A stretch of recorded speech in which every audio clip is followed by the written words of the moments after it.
all three of us have secured a fair amount of support from the GLBT community. And I have sat down and talked, excuse me, with folks from that community on many occasions. And I have to tell you that not one of them, in direct conversation with me anyway, has mentioned that gay marriage is a huge priority for them.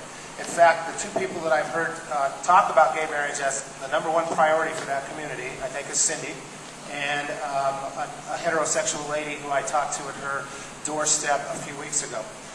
If I was to label myself, I would call myself a pragmatic progressive, kind of a take on the compassionate conservative thing maybe.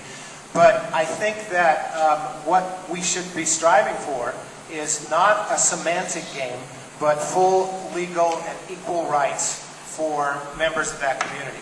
And so as I have conversations with folks, they say, we don't care what you call it, but we want to have full legal rights with our partners for things like trip to the hospitals, for things like long-term serious illnesses, for insurance, for death and inheritance, etc.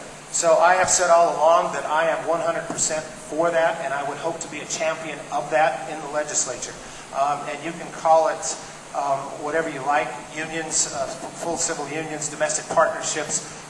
That's what I'm going to strive for, because I think first and foremost it's what's needed, and secondly it's the most politically achievable.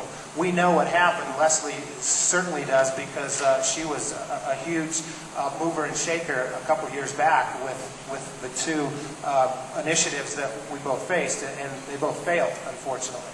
So I'm a pragmatist who wants to get what we can done as soon as possible. So I would support domestic partnerships.